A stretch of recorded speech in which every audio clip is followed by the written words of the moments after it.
and welcome back to Helen Godden Quilts, my YouTube channel, where I share new patterns, quilt-alongs, fabric painting and free motion quilting videos to inspire you for your next quilting project. In today's video, I'm going to be demonstrating using my favourite INKtense pencils on fabric. Now, INKtense pencils are a watercolour pencil, but they don't have watercolour pigment in them. They have ink, as the name suggests. The beauty of these is that they are activated by water. Now, some of you talk about using gels and stabilizers and mediums. I don't worry about any of that when I'm using my INKtense pencils, and I'll show you why. It's all about the fabric I'm using. Calico, unwashed calico, or as my American friends call it, muslin. And you can see I just did a rough sort of colouring, adding some pigment there, and then I've gone over it with the brush, and it's the water on that brush that absolutely activates that colour and gives us that vibrant red of that poppy. Now you notice when I'm colouring in those daisies, I'm actually not colouring in, it's not the right word. I'm not trying to colour in every area of the daisy. Think of it as just placing some pigment or some ink on there ready for the paintbrush, ready for the water. You can see there's very little yellow, and yet look how vibrant that colour is when I activate it with the wet brush. And just that little tickle of orange around the centre of the flower, and suddenly you've got that tonal variation.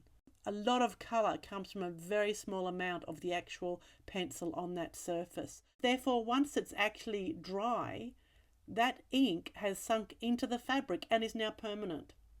So if I then wanted to paint over the top of that with another colour, once it is dry, you can absolutely add more detail on top of the dry area.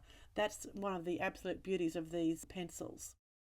It also means that in the main you're working with a pencil, which we're quite familiar with in our hands, as opposed to launching in with a brush for the whole project. So most people find the pencils quite a good way to work. INKtense pencils come in different pack sizes to suit your budget. They come in 12s, 24s or 36s. So check those out on my website. There's going to be a link down below in the comments. Now you can see on those leaves, I'm just adding a little bit of colour. I'm not being particular about colouring into the veins of those leaves. I'm just adding some pigment, some colour on there, ready for the brush. Okay, and look at those vibrant colours you can get. So you can certainly be heavy-handed with the pencils and get those strong colours.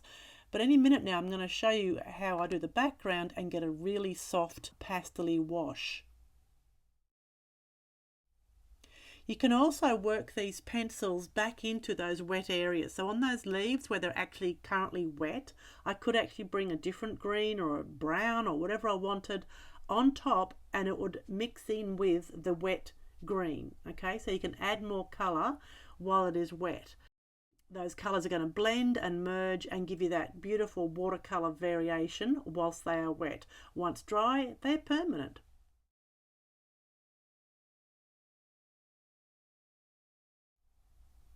I love watching it come to life. It's beautiful. A little bit of green in there, and that'll just blend in with the yellow. So now I've jumped in with a light blue. Now look how scribbly and loose I am covering that area. I'm even holding the pencil a fair way back, just so that I've got a very loose, light touch. So even some areas that I hadn't even touched with the pencil, I'm now moving the colour into the area with the brush. Now you can see the black design that's on the background of the fabric that I'm actually painting into. These are what my daughter creates. They're called Inky blocks. She designs them and cuts them in lino and then prints them, so it's actually like a lino cut. And then we paint into them, we stitch into them. I use my Lumiere paints, we do some slow stitching or some quilting. So we call those Inky blocks, and they're available on my website. And the more interest we have in those, the more they will appear. See how those two pencil strokes, the blue and the pink, come together and we're creating a purple. Now I can see a teeny bit of bleed there coming out of that very bottom leaf, because obviously it was still wet when I went in with the background colours. It doesn't bother me in the slightest, but that's just so you know, if that had been totally dry, that green of that leaf would not have moved a single skerrick. And then as it dries, those colours sink in and it's permanent. So thanks for watching this little INKtense time lapse. The best thing you can do to support me is to subscribe to my YouTube channel so I can continue making these quilting videos for you all. Click the subscribe button in the bottom right corner there and press the little bell to receive notifications of when I'm posting my next quilting video. Please post any questions you might have in the comments below. Also, let me know if you want to see some more tutorials on INKtense pencils on fabric. Thanks for watching, and I'll see you next time. Education and inspiration from HelenGodden.com. See you later.